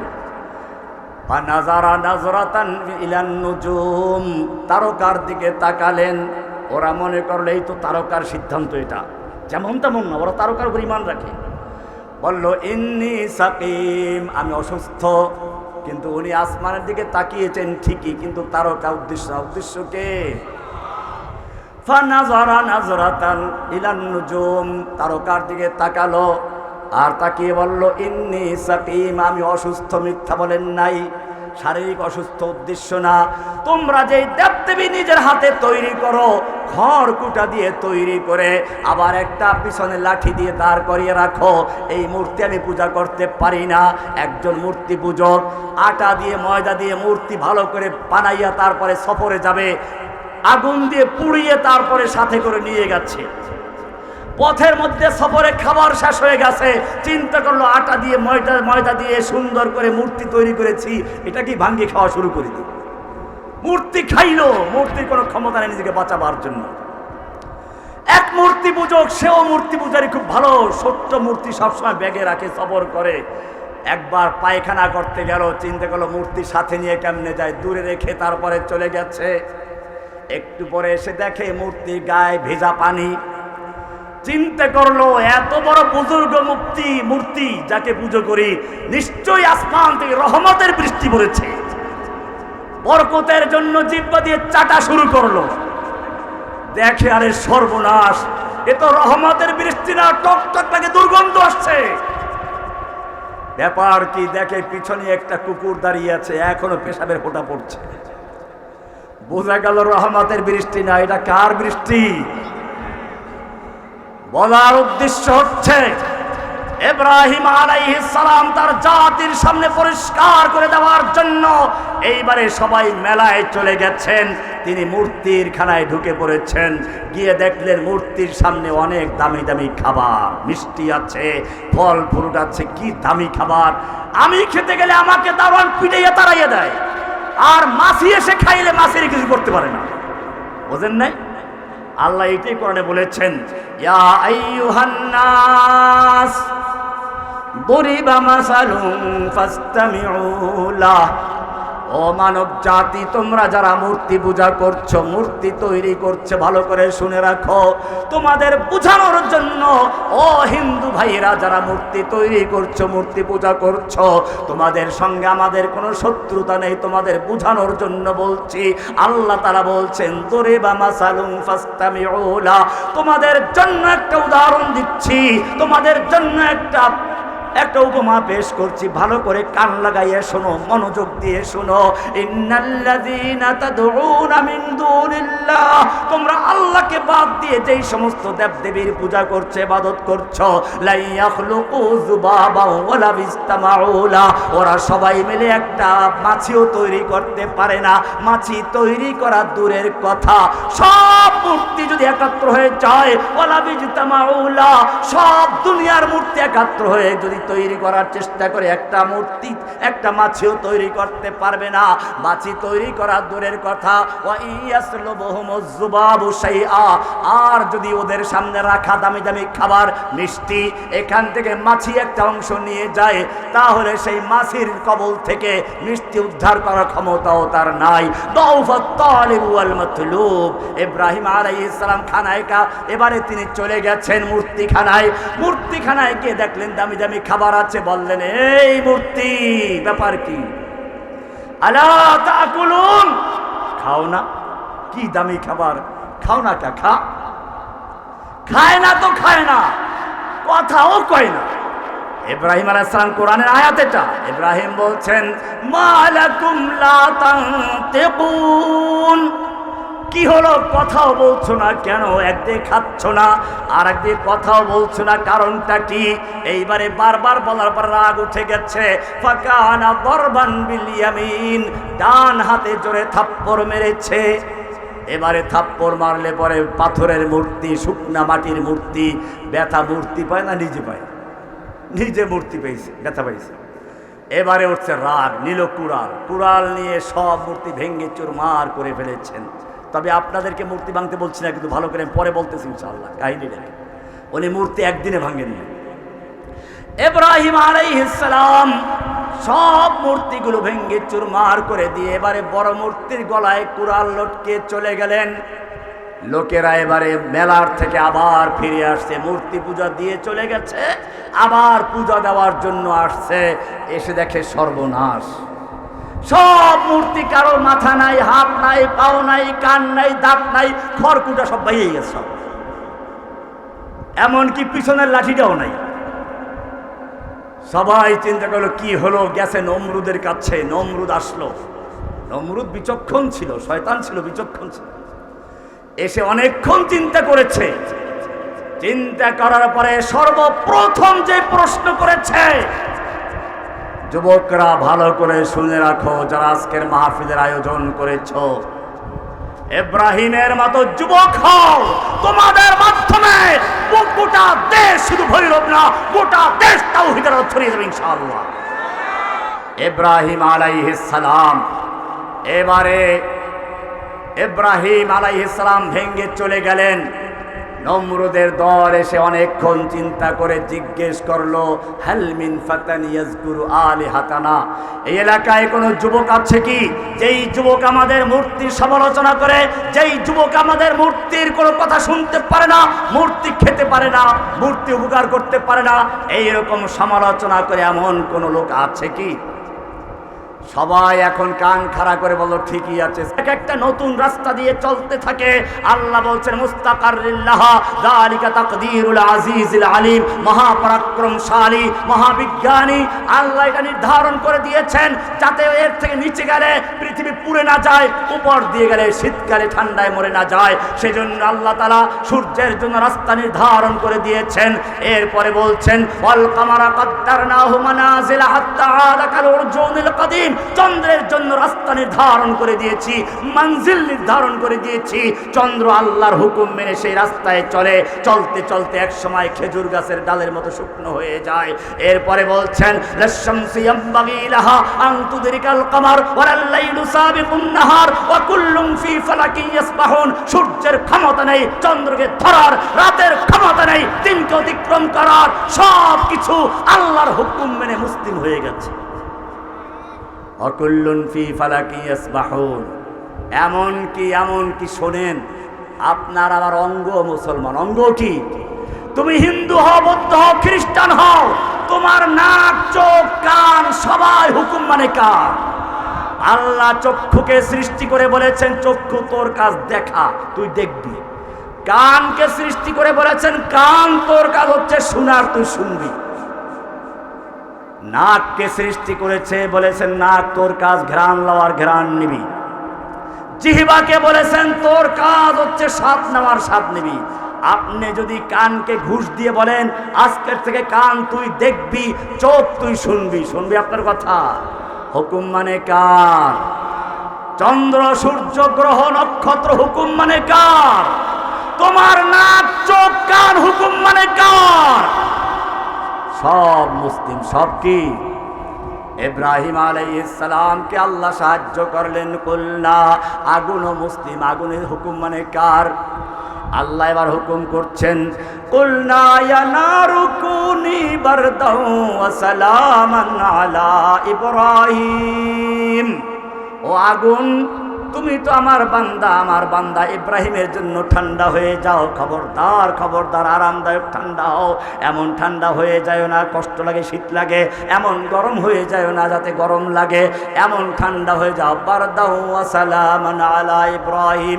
আগুনকে ঠান্ডা করে দিয়েছেন কে? ইব্রাহিমের জন্য যে আল্লাহ তাআলা নমরুদের আগুনকে ঠান্ডা করে দিয়েছিলেন, সে আল্লাহ জীবিত আছেন কিনা? সে আল্লাহর ক্ষমতা আগের মতো আছে কিনা? না বুড়ো হয়ে গেছেন? তাহলে ভয় কিসের? যে আল্লাহ তাআলা ইব্রাহিমের আগুনকে নিভাতে পেরেছেন। নরেন্দ্র মোদীর বোমা আর ক্ষেপণাস্ত্র, ইহুদির বোমা ক্ষেপণাস্ত্র সবগুলো বুড়িগঙ্গায় এবং নীল নদে সবগুলো উৎখাত করে ঠান্ডা করতে পারেন কিনা? কিন্তু কেন করছেন না? কারণ একটাই, আজ ভি যুগ করে ইব্রাহিম কা ইমা पैदा, आज भी যুগ করে ইব্রাহিম কা ইমা पैदा, आग कर सकती है अंदाज गुलिस्तां पैदा। ইব্রাহিমের মতো সেই রকম তো মূর্তি থেকে বাঁচার জন্য তিনি কৌশল করলেন, ইন্নী সাকিম। তুমি তো ইব্রাহিমের মতো সাহায্য চাও, তুমি মূর্তি পূজার সামনে গিয়ে বলো, মূর্তি হুকুম দেয় মূর্তির পূজা করার প্রশংসা করা শুরু করলা। মূর্তি পূজা ধর্মীয় উৎসব না রাজনৈতিক উৎসব? মূর্তি পূজা ধর্মীয় উৎসব না রাজনৈতিক উৎসব? ওই ধর্মীয়। পূজা করে কি ধর্মীয়? আর কি আমরা নামাজ পড়ি কি রাজনীতির জন্য না ধর্মীয় হিসেবে? এইটাও বুঝে না। দেখেন মানুষ কত নিচে চলে যাচ্ছে। আল্লাহু আকবার, এই জাতি কোথায় চলে যাচ্ছে? হিন্দুদের পূজা যে একটা ইবাদত, ওদের ধর্মীয় পূজা, এইটা পর্যন্ত মুসলিম বুঝে না। उनको तहजीब ने हर बंद से आजाद किया, लेके काबे से सनम खाने में आबाद किया। তোমার আব্বা ছিল ইব্রাহিম, মূর্তি ভেঙ্গে তারপরে তাওহীদ করেছেন, আর তুমি তাওহীদের ভেঙ্গে দিয়ে মূর্তির সামনে গিয়ে প্রশংসায় মেতে উঠেছো কয়েকটা ভোটের জন্য। কার কাছে ইজ্জত চাও? কার কাছে সমাজ ভোট চাও? আল্লাহ বলছেন, আয়াবতাগুনা ইনদাহুমুল ইজ্জা। ওরা এই মূর্তি পূজকদের কাছে গিয়ে ওদের পাওয়ার চায়, ওদের সমর্থন চায়, ওদের শক্তি চায়। আয়াবতুগুনা ইনদাহুল ইজ্জা ফাইনাল ইজ্জাতা লিল্লাহি জামিআ। সমস্ত পাওয়ার, সমস্ত শক্তি, সব ক্ষমতার মালিক কে? ইজ্জত দেওয়ার মালিক কে? দেখো নাই একজনের কত বড় পাওয়ারের ক্ষমতা নিয়ে 41 সাল পর্যন্ত প্রোগ্রাম করেছিল, বাঁচার ক্ষমতায় থাকবে। সব ক্ষমতার মালিক কে? বাঁচাতে পারে নাই। যুগে যুগে কোনো ফেরাউনকে কেউ বাঁচাতে পারে নাই। ইব্রাহিম আলাইহিস সালাম তাওহীদের দাওয়াত দিলেন, বিজয় হয়েছে ইব্রাহিমের তাওহীদের, নমরুদ ধ্বংস হয়েছে। ও মুসলিম, এবারে তোমার নবীর কাছে চলে আসো। সাফা পাহাড় থেকে দাওয়াত দিলেন, ইসলামের দাওয়াত দিলেন। নমরুদরা, ওই যুগের ফেরা আবু জাহেলরা, আবু লাহাবরা বাধার সৃষ্টি করলো, দাওয়াতের কাজ চলতে রইল। এইবারে কিছুদিন পরে দেখে না বাধা দেওয়া যাচ্ছে না, ইসলামী দলের লোক চলে আসছে। এইবারে বললো একটা কাজ করো, শোনো, তুমি কি চাও? তোমার কি জিনে ধরেছে না ভূতে ধরেছে? আল্লাহর হুকুম মানা বিশ্বাস করতো না। দেখেন কোরআনকে জিজ্ঞেস, কোরআন বলবে ওয়ালা ইনসালতাহুম মান খালাকাহুম লা ইয়াকুলুনাল্লাহ। হে নবী, আপনি যদি মক্কার কাফেরদেরকে জিজ্ঞেস করেন মান খালাকাহুম, কে ওদের সৃষ্টি করেছে, লা ইয়াকুলুনাল্লাহ, ওরা বলবে সৃষ্টি করেছেন কে? কোরআনের আয়াত, ওয়ালা ইন সালতাহুম মান খালাকাস সামাওয়াতি ওয়াল আরদা ওয়া সাখখারাশ শামসা ওয়াল কামার। হে নবী, আপনি যদি ওই মক্কার আবু জাহেল আবু লাহাবদেরকে, কাফের মুশরিকদেরকে জিজ্ঞেস করেন কে আসমান জমিন সৃষ্টি করেছে, কে চন্দ্র সূর্যকে তোমাদের অধীনস্থ করে দিয়েছে, লা ইয়াকুলুন্নাল্লাহ, তারা বলবে সব করেছেন কে। ওয়ালা ইন সালতাহুম মান নাযালা মিনাস সামাই মাআন ফাহিয়া বিহিল আরদা মিন বাদি মাউতিহা লা ইয়াকুলুন্নাল্লাহ। আপনি যদি মক্কার আবু জাহেল আবু লাহাবদেরকে জিজ্ঞেস করেন, মক্কার কাফেরদেরকে জিজ্ঞেস করেন কে আসমান থেকে পানি বর্ষণ করে, সেই পানির মাধ্যমে মৃত্যু জমিনকে শুকিয়ে চৌচির হয়ে যা জমিনকে তাজা করে ফসল উৎপন্ন করান কে, লা ইয়াকুলুন্নাল্লাহ, বলবে এই ফসল দেওয়ার মালিক কে। তাহলে বুঝা গেল মক্কার কাফেররা বিশ্বাস করত রিজিক দেওয়ার মালিক কে, ফসল দেওয়ার মালিক কে, বৃষ্টি দেওয়ার মালিক কে, নাকি দুর্গা দেবী। আমার হিন্দু ভাইদেরকে বলবো, যুবক ভাইদেরকে বলবো, আর ওই সকল মুসলিম লিডারদের বলবো যারা দুটো ভোটের জন্য তাওহীদকে ভুলে গিয়ে ইসলামকে বিকৃত করে নবীর দ্বীনকে ধ্বংস করছো, জেনে রাখো কিয়ামতের মাঠে আল্লাহর নবীর সামনে তোমাকে অপমান করা হবে। কোন সাহসে ইসলামী দলের নেতারা গিয়ে মূর্তির সামনে গিয়ে প্রশংসা করে? মূর্তি কি কোনো রাজনৈতিক বিষয়? ধর্মীয় বিষয়। তোমার ঈদের সময় হিন্দুরা কি ঈদের নামাজ পড়তে যায়, তুমি মূর্তি পূজা যাও কেন? মনে রাখতে হবে, একটা হচ্ছে সামাজিক মেলামেশা, এটা না জায়েজ, এটা জায়েজ আছে। লা ইয়ানহাকুমুল্লাহু আনিল্লাযীনা লাম ইউকাতিলুকুম ফিদ-দীন ওয়া লাম ইখরিজুকুম আন তাবাররুহুম ওয়া তুকসিতু ইলাইহিম।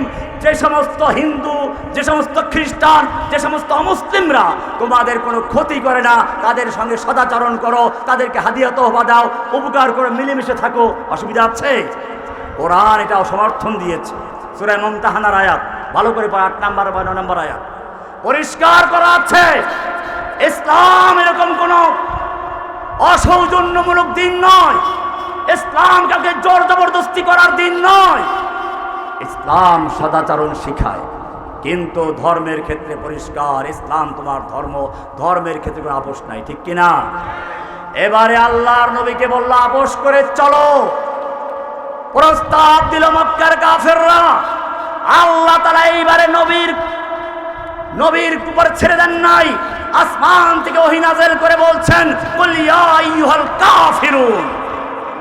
এর আগে কাফিরুন বলেন নাই, ওলামায়ে কেরাম বুঝবেন। আগে বলেছেন ইন্নাল্লাযিনা কাফারু, ক্রিয়া ব্যবহার করেছেন। ক্রিয়া মানে হচ্ছে হুদুস ও তাজাদ্দুদ, মানে কুফরি করেছে, ঈমান আনলে আনতেও পারে। কিন্তু এইবারে ইসম ব্যবহার করেছেন লিদ-দাওয়াম ওয়াল ইস্তিমরার। কুল ইয়া আইয়ুহাল কাফিরুন, এই কাফেরের দল। এবারে নাম দিয়ে দিলেন লা আ'বুদু মা তা'বুদুন। তোমরা যার ইবাদত করছো আমি তার ইবাদত করি না, আমি তোমাদেরটা করতে পারি না, তোমরাও আমারটা করো না, করি না। ওয়ালা আনা আবিদুম মা আবাদতুম, তোমরা যার ইবাদত করছো আমি তার ইবাদত করব না, ইবাদতকারী না, ভবিষ্যতেও করব না, করি না, করব না। বলো কি? লা আ'বুদু মানে ইবাদত করি না, ওয়ালা আনা আবিদুম মানে করব না, করি না।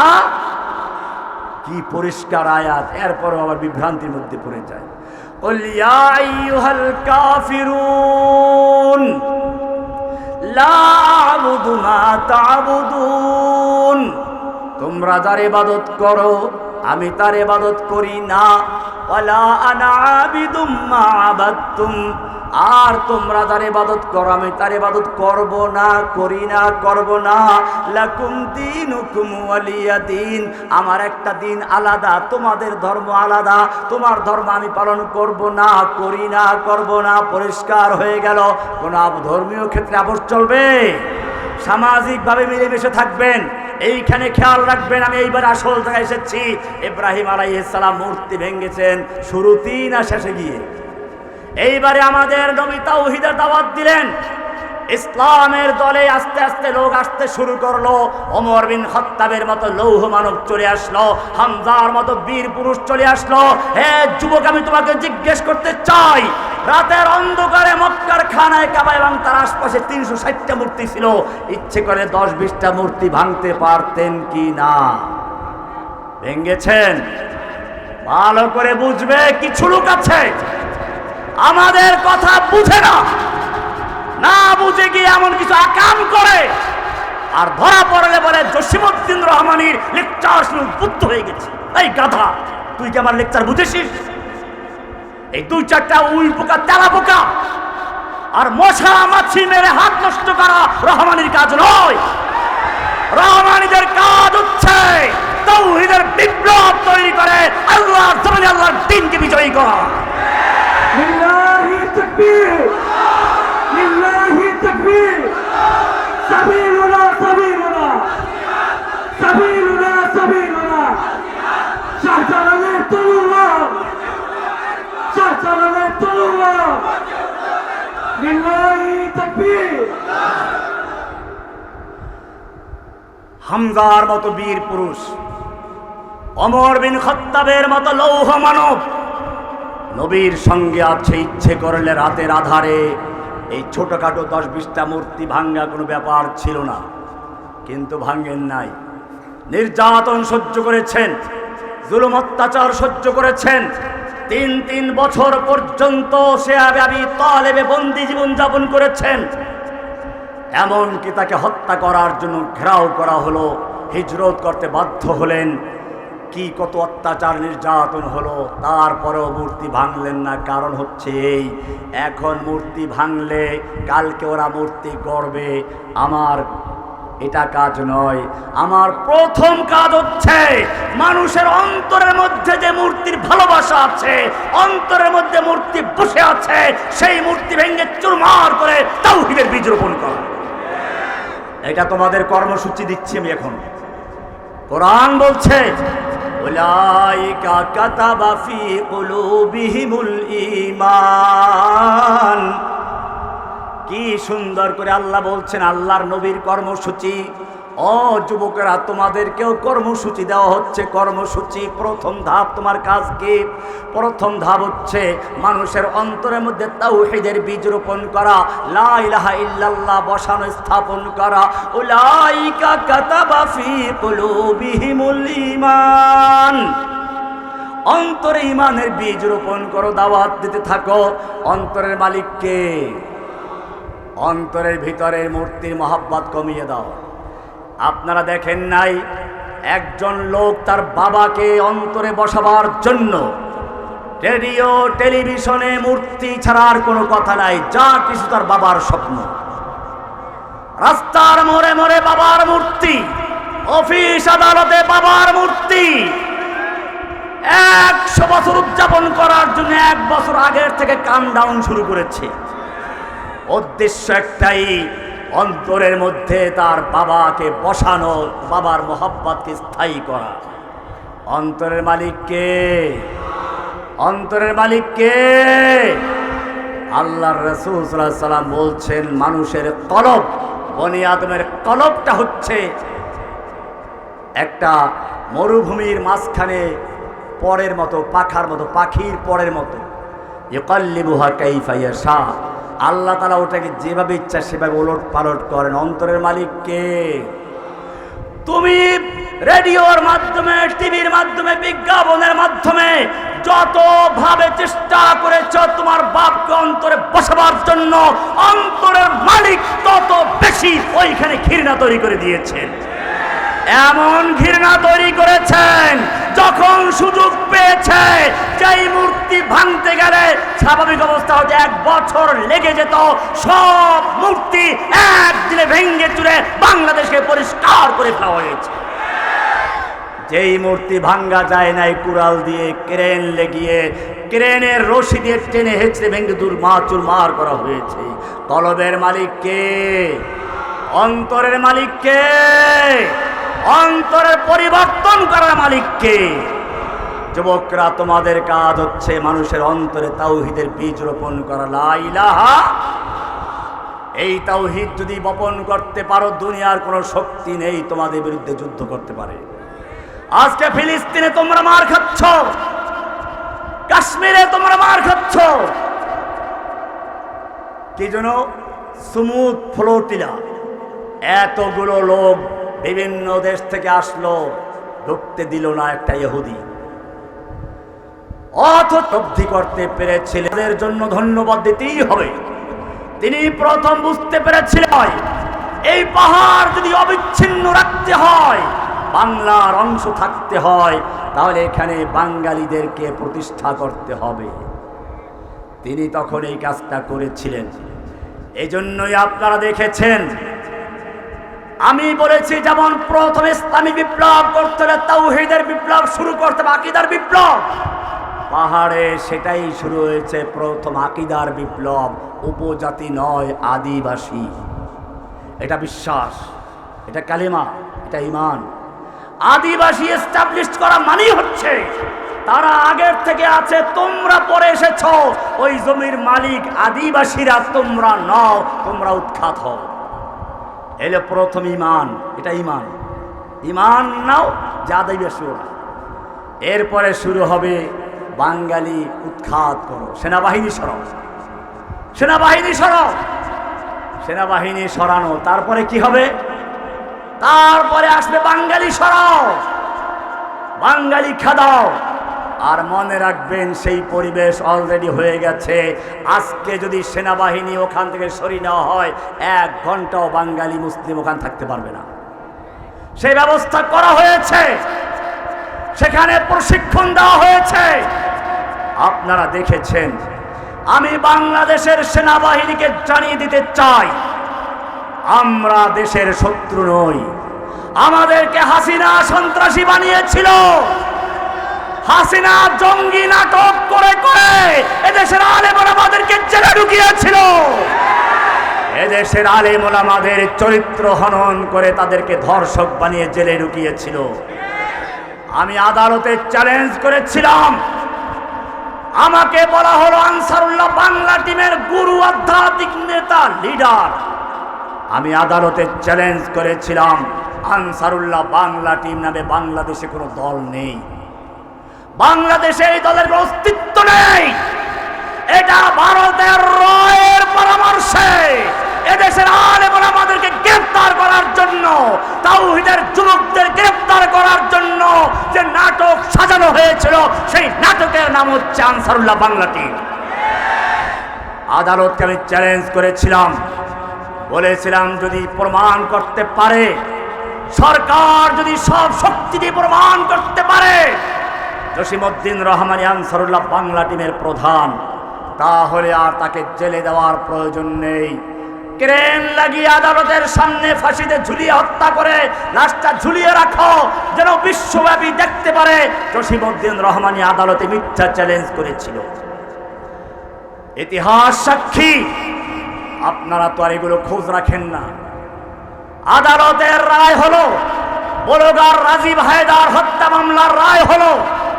সেই রায়ের কপিতে দেখবেন 282 নম্বর পৃষ্ঠা লেখা আছে, জসিমউদ্দিন রহমানীকে আনসারুল্লাহ বাংলা টিমের আধ্যাত্মিক নেতা, গুরু ইত্যাদি বলা হলেও রাষ্ট্রপক্ষ প্রমাণ করতে সম্পূর্ণ ব্যর্থ হয়েছে। এরপর আমাকে জোর করে 5 বছরের সাজা দিল। কয় বছর? একটা মার্ডার মামলায় 5 বছরের সাজা হয় দোষী হইলে। আরও সেই মামলা জানেন না কোন মামলা? নবীকে যে গালিগালাজ করেছিল, তুচ্ছতাচ্ছিল্য করেছিল ব্লগার রাজীব হায়দার, তাকে দেশের কিছু সিংহ পুরুষ যুবকেরা, সত্যিকার আশিকের রাসূলেরা, যারা নবীকে গালিগালাজ করলে বরদাস্ত করতে পারে না। এদেশে অনেক আশিকের রাসূল আছে, মিষ্টি খাওয়ার আশিকের রাসূল। আমি জানি না বাংলাদেশে যখন আল্লাহর নবীকে নিয়ে তুচ্ছতাচ্ছিল্য করা হচ্ছিল, গালিগালাজ করা হচ্ছিল, আশিকের রাসূলরা কোথায় ছিল? আমি তাদের তিরস্কার করি না, তাদের আল্লাহর রাসূলের প্রতি ভালোবাসা আছে, নইলে মিষ্টি খায় কেমনে? মিষ্টির দোকান খালি করে কেমনে? পয়সা খরচ হয় না? তো পয়সা খরচ করতে তো কি লাগে? মায়া লাগে, তাই না? মায়া আছে, তবে মায়াটা কেমন বলবো? এই আশিকের রাসূলদের কিছু পীর সাহেবরা রাসূলকে ভালোবাসে, ঠিক আছে, অন্তর মহব্বত আছে, আমরা স্বীকার করি না। রাত্রে ঘুমায় ঘুমায় চিন্তা করে, আমরা যদি নবীর যুগে থাকতাম সাহাবীদের মতো, আমরাও রাসূলকে ভালোবাসতে পারতাম। রাসূলকে ভালোবাসতে গিয়ে ঢাল হয়ে গেছে এক একজন। ওহুদের যুদ্ধে দেখেন নাই নুসাইবা রাদিয়াল্লাহু তাআলা আনহা, নাম শুনেছেন? নামও তো শুনেন নাই, কেন আপনি তো আশিকে রাসূল, রাসূলের আশিকদের নাম জানেন না। নুসাইবার ইতিহাস পড়ো, হাদিসের কিতাব খুলো। আল্লাহ নবী বলছেন আমি ডান দিকে তাকাচ্ছি, নুসাইবা লড়াই করে যাচ্ছে, যুদ্ধ করছে, বাম দিকে লড়াই করছে, সামনে লড়াই করছে, পিছনে লড়াই করছে। 10টা তরোয়ালের আঘাত তার গায়ে লেগেছে, তবু নবীর গায়ে একটা আঘাত লাগতে দেয় নাই। আসমা রাদিয়াল্লাহু তাআলা আনহা, আবু বকরের মেয়ে, আয়েশার বড় বোন।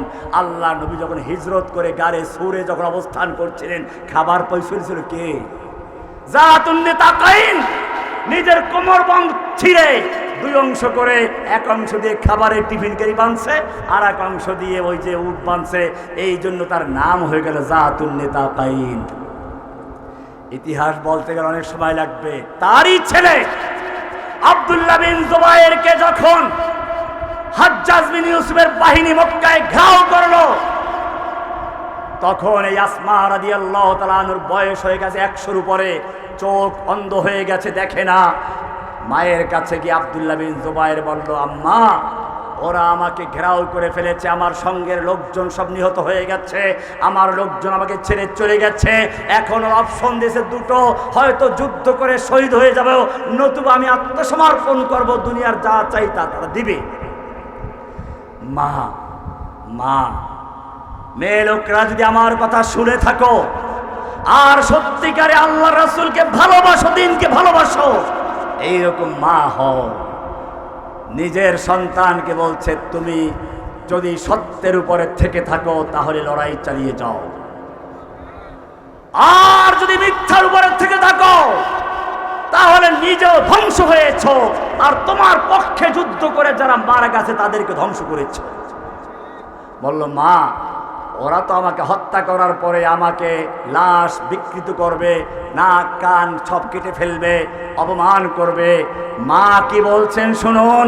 মা বলছেন, এই আমার ছেলে শুনে রেখো, বকরি জবাই করে টানানোর পরে তার মাথা উপর দিকে না নিচের দিকে সেই চিন্তা করা লাগে না, চামড়া কোন দিক থেকে খোলা হলো সেই চিন্তা করে লাভ নেই। তুমি যখন শহীদ হয়ে যাবে আল্লাহর জান্নাতে চলে যাবে, সঙ্গে সঙ্গে জান্নাতে চলে যাবে, তোমার লাশ কি হলো সেই পরোয়া করার দরকার নেই। শহীদ হয়ে গেল, আব্দুল্লাহ বিন জুবায়ের লাশ লটকিয়ে রাখা হলো। মা গিয়ে ওই লোকদেরকে বলল, এখনো কি সময় হয় নাই? তার লাশ নামানোর সময় কি এখনো হয় নাই? তোমরা আব্দুল্লাহ বিন জুবায়েরের দুনিয়ার জীবন নষ্ট করে ধ্বংস করেছ, আর তিনি তোমাদের দিন ধ্বংস করেছে, তোমাদের ঈমান ধ্বংস করেছে, তোমরা জাহান্নামের কীট হয়েছ। ভাইরা আমার, ঈমানের বীজ রোপণ করতে উলাইকা কাতাবা ফি কুলুবিহিমুল, এই ঈমান যদি তৈরি করা যায়, ইব্রাহিমকে আল্লাহ সাহায্য করেছিলেন, সে আল্লাহ জীবিত আছে কিনা? মূসাকে যে আল্লাহ তাআলা নদী রাস্তা করে দিয়েছিলেন, সে আল্লাহ জীবিত আছে কিনা? বর্তমান ফেরাউনরাও যদি পিছনে ধাওয়া করে সামনে নদী পড়ে যায়, অমুসলিম তোমাকে সাহায্য করার জন্য আল্লাহ আছেন কিনা? না আল্লাহ বুড়ো হয়ে গেছেন। मिस्ले कलीम हो अगर मारे का आज़मा कोई, मिस्ले कलीम हो अगर मारे का आज़मा कोई, आज भी आती है कोहे तूर से बंगला तखफ। ও যুবক, তোমার জন্য আহ্বান চলে আসছে, তোমার জন্য আহ্বান ফিলিস্তিন থেকে, তোমার জন্য আহ্বান কাশ্মীর থেকে, তোমার জন্য আহ্বান উইঘুর মুসলিমদের পক্ষ থেকে, তোমার জন্য আহ্বান আরাকানদের পক্ষ থেকে, তোমার জন্য আহ্বান অপেক্ষা করছে তোমার বাংলাদেশের পার্বত্য অঞ্চল থেকে। আজকে সেই আহ্বানে আল্লাহ বলছেন, ডাক দিচ্ছেন, আমালাকুম লা তুকাতিলুনা ফি সাবিলিল্লাহ। হ্যাঁ যুবকরা, তোমাদের কি হলো? আল্লাহর রাস্তায় যুদ্ধ করছো না, লড়াই করছো না। ওই সকল নারী পুরুষ শিশুদের জন্য আল মুস্তাদাফিনা মিনার রিজাল ওয়ান নিসা ওয়াল বিলদান, নারী পুরুষ অসহায় শিশু যারা ফরিয়াদ করতে বলছে, রব্বানা আখরিজনা মিন হাযিহিল ক্বরিয়াতিজ যালিমি আহলুহা। হে আমাদের রব, তুমি আমাদেরকে জালেম অধ্যুষিত এই জনমত থেকে উদ্ধার করো। ওয়াজআল লানা মিন লাদুনকা ওয়ালিয়্যা, আমাদের উদ্ধার করার জন্য, আমাদের মুক্তির জন্য তুমি তোমার পক্ষ থেকে ওলি পাঠাও, নেতা পাঠাও। ওয়াজআল লানা মিন লাদুনকা নাসীরা, তুমি আমাদের জন্য তোমার পক্ষ থেকে সাহায্যকারী পাঠাও। এই আহ্বান আসছে ফিলিস্তিন থেকে, কাশ্মীর থেকে, উইঘুর থেকে, আরাকান থেকে, পার্বত্য অঞ্চল থেকে। ও আমার যুবকরা, আমি জিজ্ঞেস করতে চাই, আল্লাহর আহ্বানে সাড়া দিয়ে প্রয়োজনে বুকের তাজা রক্ত ঢেলে দেওয়ার জন্য কে কে তৈরি আছো? লিল্লাহি তাকবীর, লিল্লাহি তাকবীর, নারায়ে তাকবীর। শাহজালালে তলোয়ার, শাহজালালে তলোয়ার। সাবিলুনা সাবিলুনা, কাতিলুনা কাতিলুনা। জিহাদ জিহাদ জিহাদ চাই। लिल्लाहि तकबीर। फिर तुझे एक बार करनी है जहां की रहबरी, फिर तुझे एक बार करनी है जहां की रहबरी। আবার তোমাকে বিশ্বের নেতৃত্ব দিতে হবে। সালাহুদ্দিন আইয়ুবী, মোহাম্মদ বিন কাসেম, তারিক বিন জিয়াদ, খালিদ বিন ওলীদ হয়ে তোমাকে মাঠে ঝাঁপিয়ে পড়তে হবে। উঠ খুদাকে নাম লেকার ফির আলম তারেবান, আসো আল্লাহর কোরআন হাতে নিয়ে, তলোয়ার হাতে নিয়ে ময়দানে ঝাঁপিয়ে পড়ি। সাহায্য করার মালিক কে? বাধা আসবে তন্দিয়ে বাদে মুখালিফ সে না ঘবরা আয় ওকাব, ये तो चलती है तुझे ऊंचा उड़ाने के लिए। যতই বাধার পাহাড় আসুক না কেন, এই বাধার পাহাড় তোমাকে আরো উঠতে নিয়ে চলবে তোমার মঞ্জিল আসমানে। তো শাহিন है काम तेरा, परवाज है काम तेरा, तेरे सामने आसमान और भी है। আমরা বাংলার সেনাবাহিনীকে জানিয়ে দিচ্ছি, আমরা সন্ত্রাসী নই, আমরা গোপন কোনো সংগঠনের অংশ নই, আমরা অশান্তি সৃষ্টি করার লোক নই।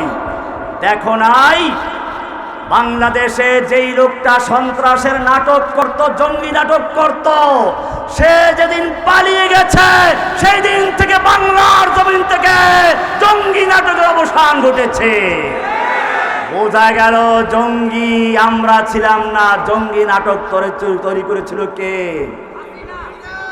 এখন সে কোথায় আছে? এখন সে তার লিডারদের কাছে আসে, এখনো চক্রান্ত করছে।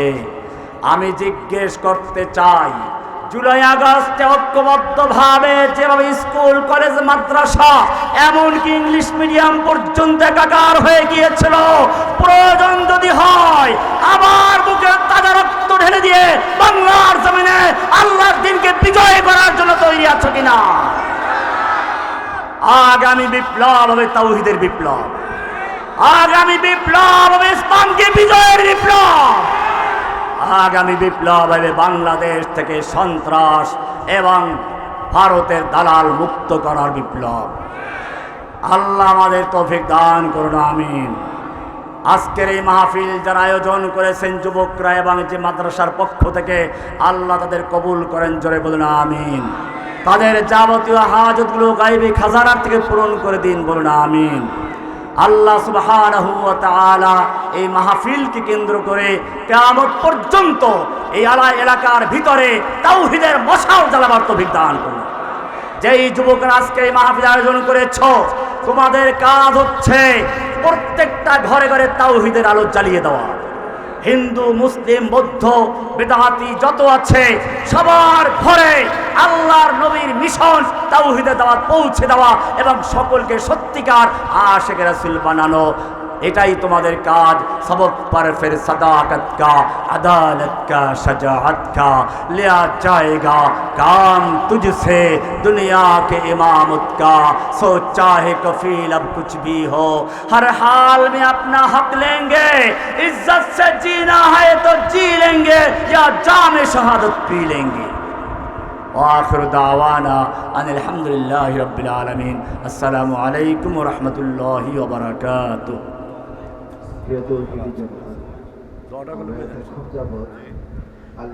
ফাউন্ডেশনের চেয়ারম্যান শেখ